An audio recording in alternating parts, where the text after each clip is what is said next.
Hey guys, I'm Giulia, and this is my podcast, Giulia Rose Knits.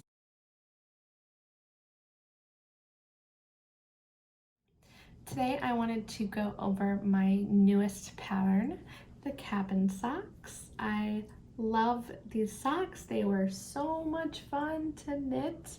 I'm gonna go over all the different techniques, and the best part is they are beginner friendly.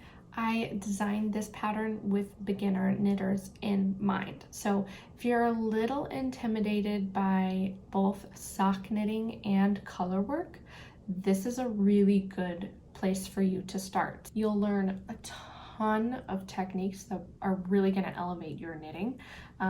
One is the color work. A lot of beginners are really scared of color work. I promise it's so much fun, and you're going to be a pro by the time that you're done knitting your socks. The cabin socks pattern is available on my Ravelry store, so I'll insert the link below in the description so you can get your pattern. I also really wanted this pattern to be size inclusive. I wanted your whole family to have matching cabin socks. Sizes range from baby to men's large. I actually have a little toddler size sock here. I made this sock for my neighbor's 2-year-old. Oh, maybe she's 18 months. I don't know. But anyway, I made this for my neighbor. She's the cutest 2-year-old, and she needs a pair of really cute socks. So I made these for her. And then this is the women's medium, men's small size. So look at that. Whee! I love it. I love it. Okay, they fit really well. They're very wearable. This yarn has actually been holding up really well, which has been really awesome. It looks like this because I've been wearing it kind of all day. All right, I think that's really all there is. Grab your coffee, your tea, your water, whichever kind of beverage you like to drink.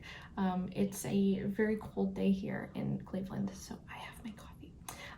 But yeah, let's get started. All right, so here is our sock up close. I'm gonna go over some of the construction, and then we'll talk about some of the techniques that I will show in the videos. So we have a cuff down technique that we do here in this pattern. So that means we start at the cuff and then we work our way down to the toe. Some sock patterns are toe up, so they start from the toe and then work towards the cuff, but this starts from our cuff and works down to the toe here. So starting with the cuff, let me put this right there. I just used a basic long tail cast on. We didn't need a tubular cast on, in my opinion. I think the long tail cast on is beginner friendly and it still has a decent amount of stretch, and I think that it looks just as good. And then the cuff here, we have our knit 2, purl 2 cuff. That's pretty classic for a sock. Sometimes there's just like a knit 1, purl 1 cuff. So this makes it for a really nice stretchy cuff. So you will find that when you purchase the pattern, there are actually 4 different color charts that we use. The size that you knit will correlate to the chart that you use, and the charts are essentially the exact same. For example, this was knit with a 10 by 10 stitch 12 row repeat, and then this toddler sock was actually a 4 stitch 8 row repeat. So you can see they're different, but they do produce a very, very similar result. Okay, so then once we knit up the leg in the color work, we go to our heel. So I love knitting this type of heel. It is a short row heel. It does not have any gusset stitches, so we do not need to pick up any stitches for the heel, which is great for a beginner pattern. So the way that the heel is worked is that we start from the leg from the leg here, we divide our stitches in half as we normally would for creating the heel, and then we use short rows. This uses specifically the shadow wrap short rows, which create twin and triple stitches, and I think it's just so much fun to knit. So that is the shadow wrap short row heel. I really enjoyed knitting it, and best part, you don't need to pick up any stitches. I do really love that part of it as well. So then after we knit the heel, we rejoin. This is our instep stitches, and these are our heel stitches. We separate them, like I mentioned, to create the heel. So we'll have a separation about right about here. And then we will rejoin them at the end of the heel. And then we'll continue knitting back in the round in the appropriate chart pattern. And then our toe is worked in our main color only. And I used just paired decreases. I used your typical knit two together and SSK. So I'll go over those techniques. And this is a pretty standard toe shape. I would say it's more kind of on the rounder side. Some toes end with like a little bit pointier of a toe, and that just correlates to how many stitches that you decrease. But I like the look of the more round toe. So let me pull I just love using my little baby sock as well, this is actually the toddler size, I'm sorry. I love the toddler size, it's so cute. Okay, so you can kind of see the toe, very similar kind of rounded toe instead of a pointed toe. And then here is what the shadow wrap short rows look like in our toddler size.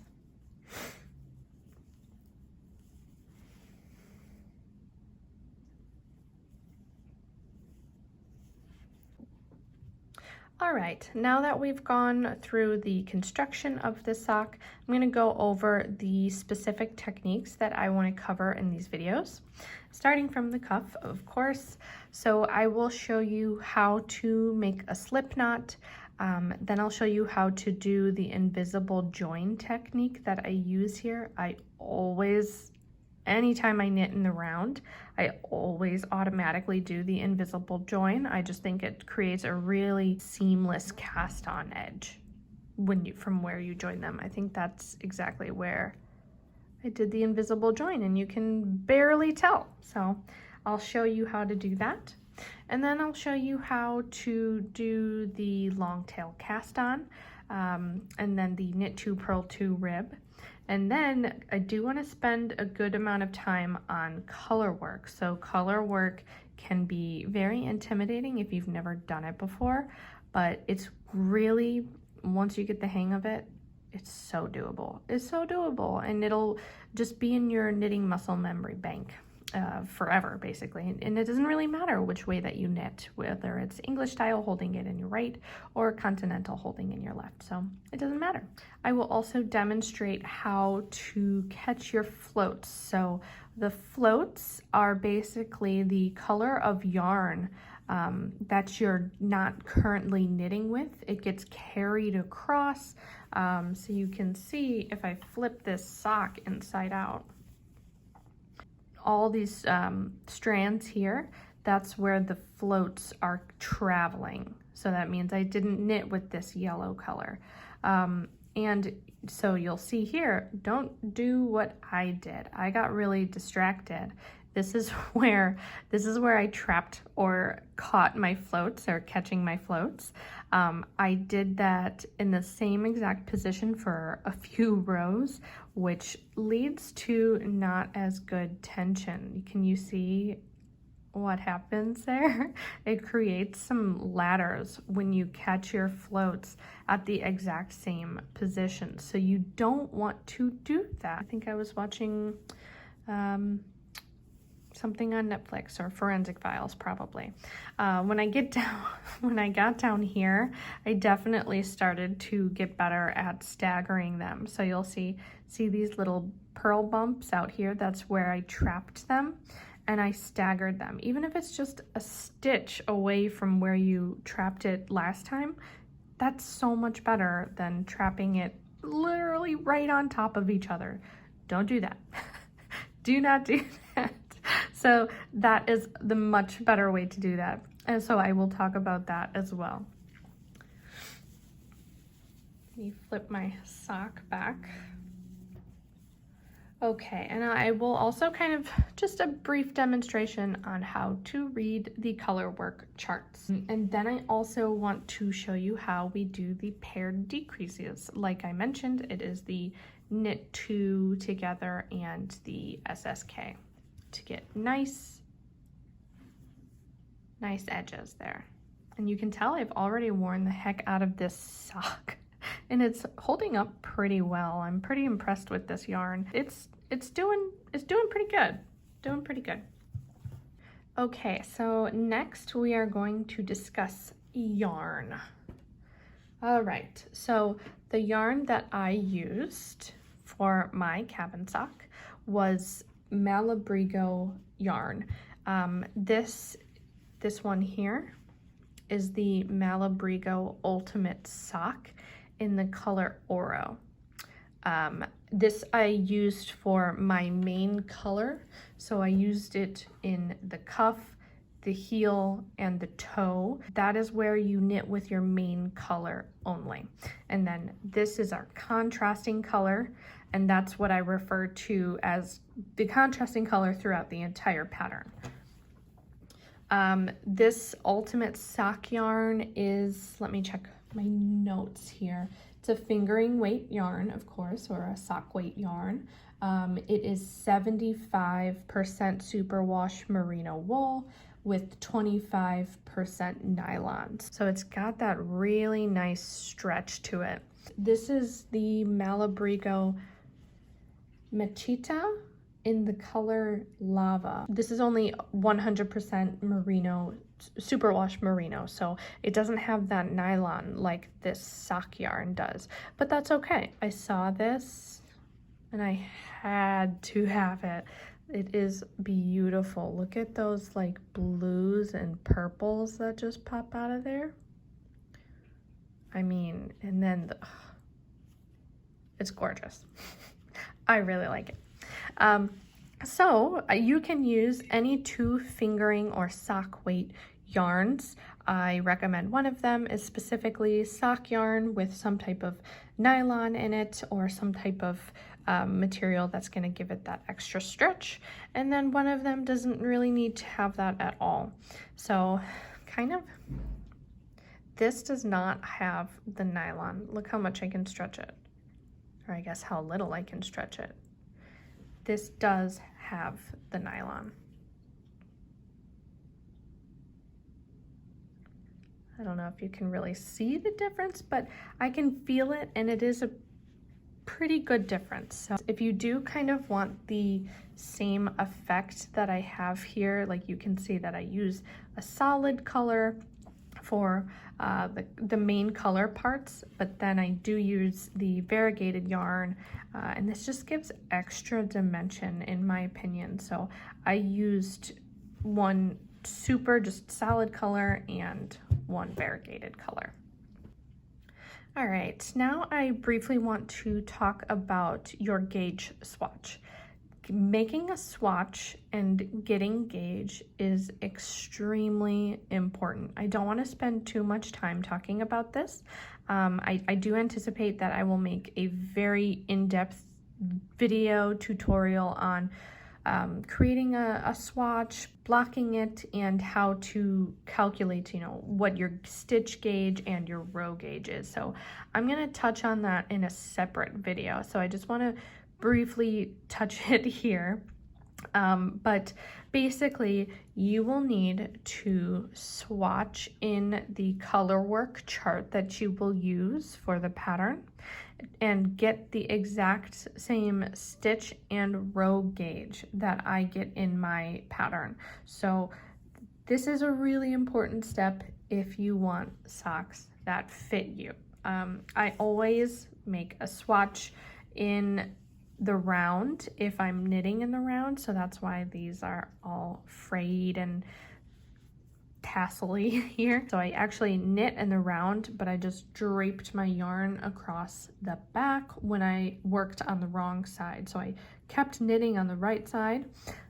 I'll do a tutorial on that as well, how you knit and swatch in the round as well, so you can most accurately get gauge. And you want to make your swatch exactly how you plan on making your project.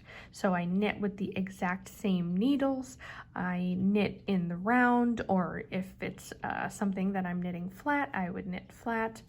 And if you plan on blocking your finished object, then you also want to block your swatch. I did block my swatch because I did block my finished socks. And I will do a full tutorial, of course, on the process of blocking. But blocking is essentially we soak our project, our finished object, in a bath of cool water with a delicate soap for about 30 minutes. And what that does is it relaxes all of the stitches, and the yarn, they use the term blooms. So the yarn is going to bloom, and it's going to kind of get bigger and bigger until all of your tension just kind of evens out. It's magical. I love blocking things. It's also really important. And then you count your stitch and your row gauge after you block. That is very important. Don't measure right off of the blocking board. So once it dries, you're really excited, you want to start knitting right away, but give it a day, maybe 2, maybe a week. I know that's not as fun, but patience is key, because as soon as you block it, it's going to be in an unnatural state.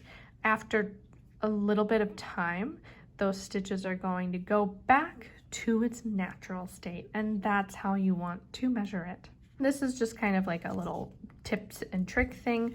I got these little labels from just like my local hobby store. I think it might have actually been Michael's. You could get these anywhere, I'm sure, even off of Amazon. I just got like a ton of these little things. Anytime I make a swatch, I write on here the yarn that I used, the needle size, because if I don't write that down, I'm not gonna remember, most likely. Did I block it? Did I not block it?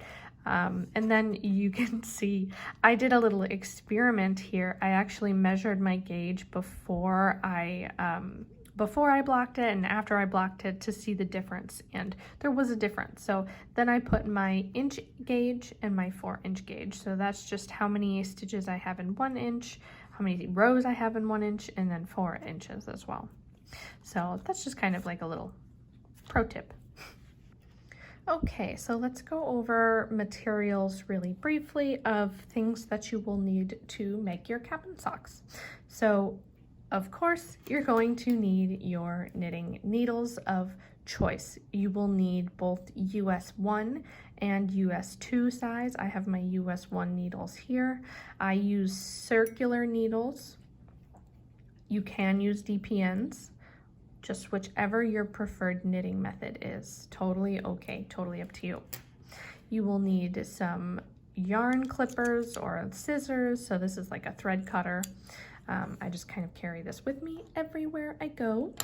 You never know when you're going to need to cut some thread. Then you will need a darning needle for weaving in your ends. At least 2 stitch markers. I usually always have a very distinguishable beginning of round marker, and then just any type of other marker will work.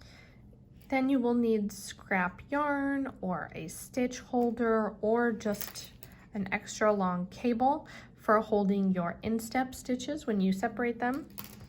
And then, of course, you need your yarn. You need a main color and a contrast color. And we've already talked about yarn and yarn alternatives.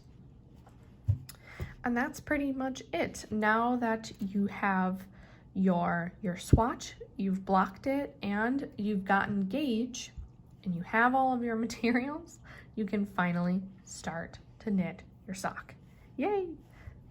All right, so starting with our main color for the cast on and the cuff, we are going to approximately measure out how much we need to pull for our long tail cast on.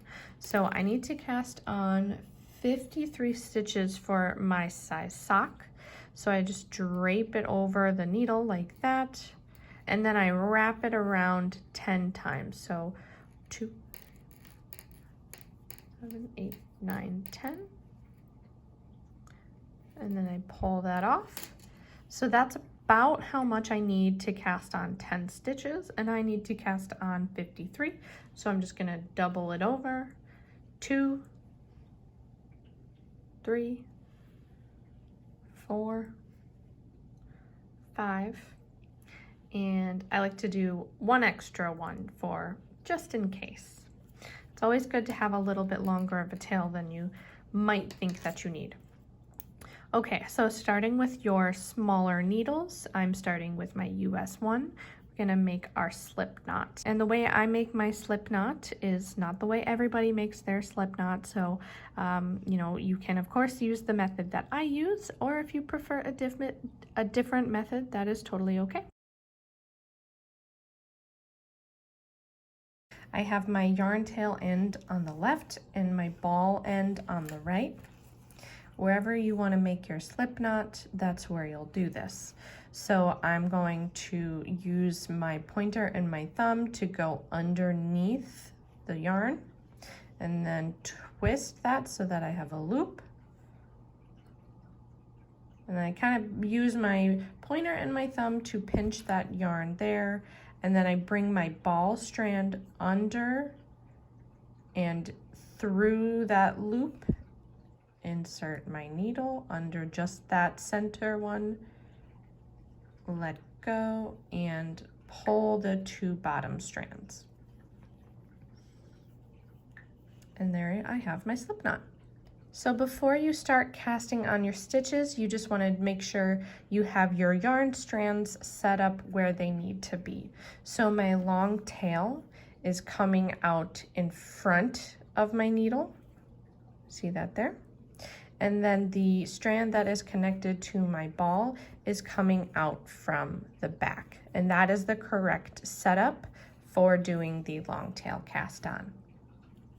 So to do a long tail cast on, I just use your typical slingshot method. I think it's the best one. With my 3 fingers, I grab the strands and then my pointer and my thumb go in between them to separate them. You want to give yourself a lot of room there, holding the slip knot with your other finger here. And then your thumb twists towards the back here, so you have your 3 strands. And then you do your cast on. So we're gonna go under the first strand and up, over our 3rd strand, and through that loop that you just made, and pull tight. So return to your position, bring your thumb back, and you kind of just twist your whole wrist basically. So we're gonna do under that first one and over the last one, through the loop. Can you see that right there? Yeah, let go and pull. Okay, one more time. Under. Oh, and you do not want to go under both of these strands. You do not want to do that. You're going to go under the first one only and above the second one to go over your 3rd one and bring that through. Okay, a little faster.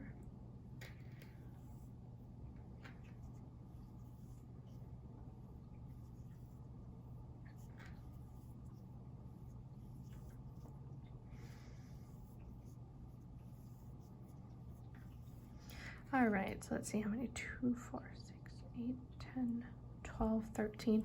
All right, so I'm gonna just cast on a few more stitches until I have 53 stitches, and I'll meet you back. All right, welcome back. I've cast on my 53 stitches that I needed to do our invisible join, to join in the round and start knitting in the round. You need to make sure that your stitches don't get twisted when you join them. Otherwise, you will have to start over. There is no other way. There is no other way. So how I best prevent that from happening is I will bring down all my stitches, and this is with using magic loop as the method. It might be different for using DPNs or if you're using smaller circular needles. I bring all my stitches down onto the cable.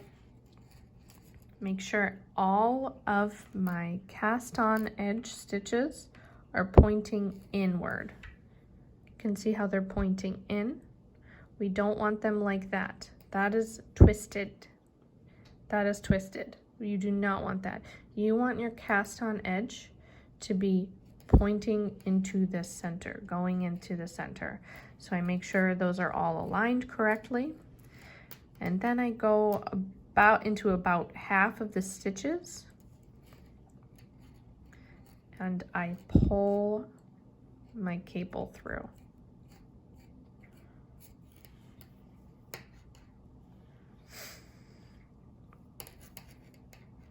These needles are not my favorite to be working with, but my other US ones are MIA currently, unfortunately. So I divide them in half, and then I kind of bring them towards the needles, making sure every single time before I make a move that all of my stitches are still pointing towards that center. Okay. All right, so I flip that over so that my working yarn is on my right needle. Everything is still pointing into the center. See? And then I am going to bring my working needle, my working yarn side down a little bit again, back onto the cable. And I'm gonna pull just like 3 or 4, however many stitches through. This cable is not very forgiving. And it's always a little tricky. You just have to be patient and take your time with it. So this is what I would do if I'm doing magic loop. Okay, and then I pull or push my stitches on my left needle all the way up to my needle tips. Everything is still in the center. Look at that. All still in the center. And I cast on 53 stitches because my pattern calls for the invisible join, and I already take that into account when I tell you how many stitches to cast on. So I needed to cast on 53, which means I'm going to end with 52 stitches after my invisible join. And I'm going to show you how to do the invisible join right here. It is super easy. Okay, so this is the very first stitch that I cast on. And then this is the very last stitch that I cast on. And I know this because my tail and my ball yarn, my working yarn, are both over on this end, right? Okay, so what I'm gonna do is I'm going to slip my first stitch that I cast on, this stitch right here, purlwise, meaning you do not want it to get twisted. Oh my goodness, I'm struggling to get this off of the needle. You're going to slip that first cast on stitch from your left to the right, purlwise. Do not twist your stitch. And then you're going to lift that last cast on stitch. You're going to go into it basically like you're getting ready to knit it. Feels weird. Pull a little bit and pass it over that stitch. See what I did there? And then give a little tug. And now we are joined in the round, and it's really, really neat. It's super neat. And then I am going to place my beginning of round marker. And now I have 52 stitches because I passed that last stitch over the first stitch and off of my needle. So now I'm working with 52 stitches. And here's where I just begin my knit 2, purl 2 for my cuff. So I'm going to knit 1, knit my second one, bring my yarn forward, purl,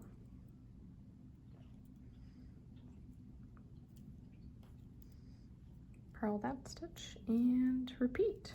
Knit 1, knit 2, purl 1, purl 2. Okay, and you can already start to see my cuff. Sorry, this is a huge stitch marker for such tiny needles. You can see my ribbing already starting to form. Those are my knit stitches and those are my purl stitches there. I'm about to finish up this first needle with the stitches, and I wanted to show you how I go over to my next to get more stitches onto my needle. So I just did, let me see here. I just did a, and I messed up my pattern, hold on. So I did 2 purls, 1 knit, so I need another knit stitch. A little bit more yarn. I am an English style knitter. However, sometimes you'll notice that I will knit continentally. It just kind of depends how I'm feeling, but English is my go-to. Okay. All right, so I knit all of those stitches on that first needle.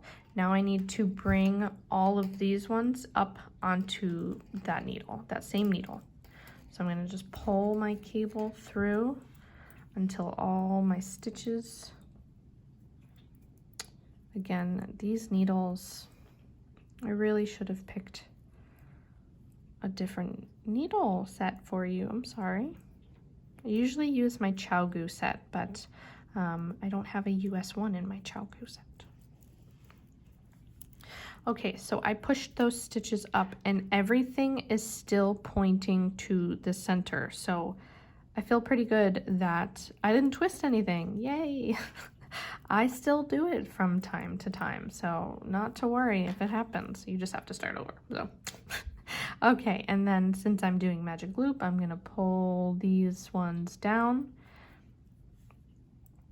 and I need to look at where I'm starting again. So I have 2 purl stitches here and 1 knit stitch, so I need to start with another knit stitch to keep in pattern. And usually magic loop is done with 32-inch or 40-inch circulars, and I'm pretty sure I'm using like a 9-inch. So I'm breaking all the rules right now. Just basically like do what I say, not what I do type of thing.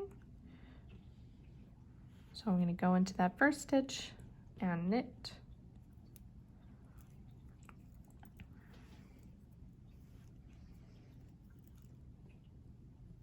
Still everything pointed to the center. Then I need to start my purls.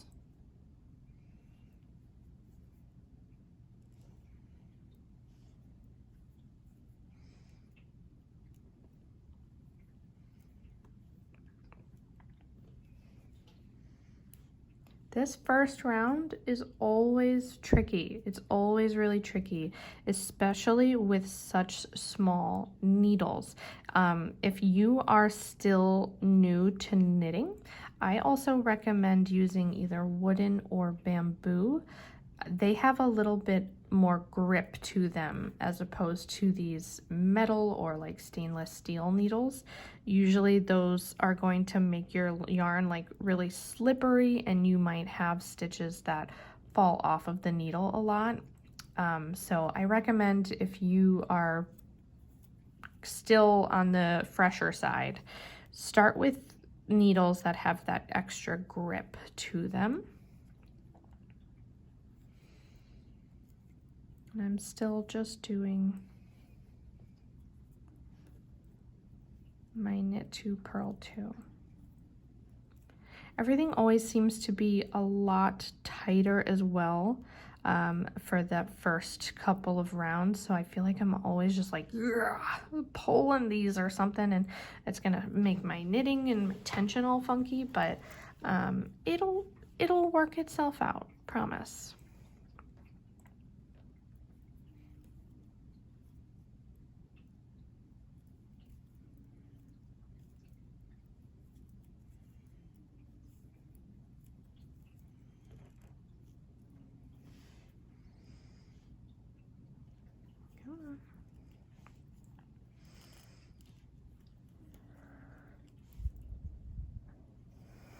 Okay, just a couple more stitches on this needle. I have a purl.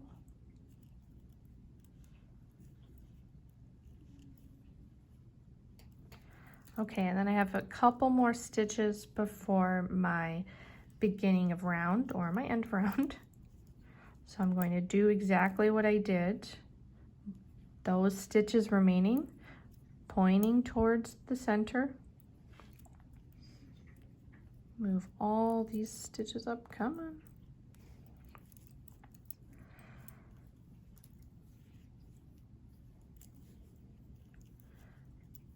Okay, and I'm not going to repeat what I did. I'm actually going to pull a few stitches out so that a few of them are actually on my right needle.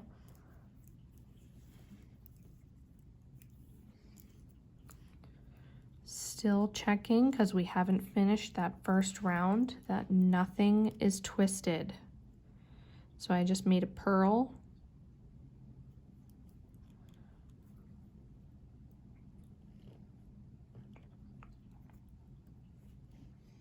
Another purl stitch, a knit,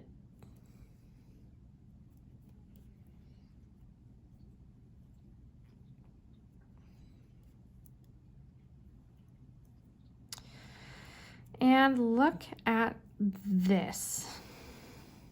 I'm at my end of round and I need to purl 2 stitches, but I only have 1 stitch left before my beginning of round. So let's see what happened. So if this ever happens to you, you have to read your knitting. Let's go back here. So I need knit 2, purl 2, 2, 2, 2, purl 2, knit 2, purl, knit, purl, knit, and I found our culprit. I have 3 knit stitches.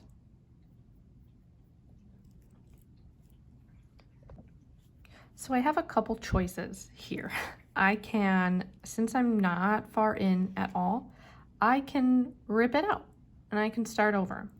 Or I can do something called tinking. I can tink back to where I made the mistake, and this just so happens to unfortunately be pretty close to my beginning of round, so that's a bummer. That's a bummer. I'm gonna have to go pretty far back, but that's okay. That's okay. I love it. It's fine. So to tink back, we're basically going to undo the stitches that we just knit. So I'm going to use my left needle to go into the loop under the loop that's on my needle. So I'm basically undoing the stitch that I just knit. Well, actually that was a purl? No, that was a knit, okay. into that stitch, under, I'm gonna bring that closer, you can see, under the loop that's on my needle, slide that stitch off the right needle, look at that. And now it's back on my left and my working yarn is in the stitch before it. So I'm gonna keep doing that. Insert my needle into the loop, under the loop that's on my needle. Pull that stitch out. There you go. So now what happens when we get to a purl stitch? Because you can see my working yarn is in the way. Bring it back to the front. Do the exact same thing. Go into the loop, under the loop that's on your needle. Keep doing that. And then your yarn's gonna go right back to the actual back of your needle when you get back to your knit stitch, so you don't have to move it back. And you are essentially going into the loop below, or the stitch below. So that's actually a pretty nifty technique that you'll probably want to know sooner or later. There are some stitch patterns or stitches that go into the stitch below that includes some of the increases or decreases. Left lifted and right lifted increases utilize going into the stitch below. Okay, so I'm going to keep doing that, undoing my work until I get to this, where did it go? This fateful section here. Okay, so I made it all the way back, fixed my mistake. So now we should have two, knit 2, purl 2, knit 2, purl 2, knit 2, purl 2, knit 2. Okay, and now I'm just going to try to stay in pattern this time. Purl 2. I purled 2, right? Yes, I did. Okay.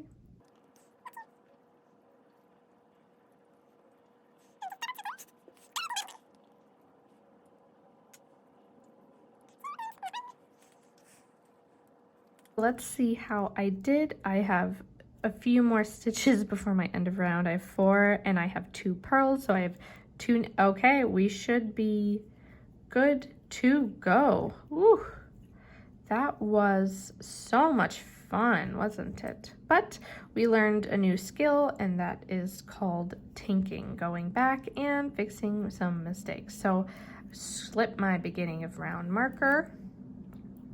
And I'm just gonna continue knit 2, purl 2, but before I get any further, I always like to double check my first round, bring everything down to make sure nothing is twisted. Okay, let's see how we did. All right, all of my cast on stitches are in the center, so that means no twisted stitches. Yay, we are good to go. So I'm just going to continue around in my knit 2, purl 2 pattern until my ribbed cuff is about 1 inch, and I'll see you back then. All right, so that is the first part of this video. I hope you enjoyed the tutorial. Leave comments below on whether it was helpful, or if you wish I had talked a little bit more in depth about some other technique. Of course, remember that this is a one part in a full series, and I'll have separate videos for all of those. Make sure that you subscribe to my channel for more content. Follow me on Instagram, all of the obligatory things. Thanks for watching and knitting with me today, and I'll see you next time.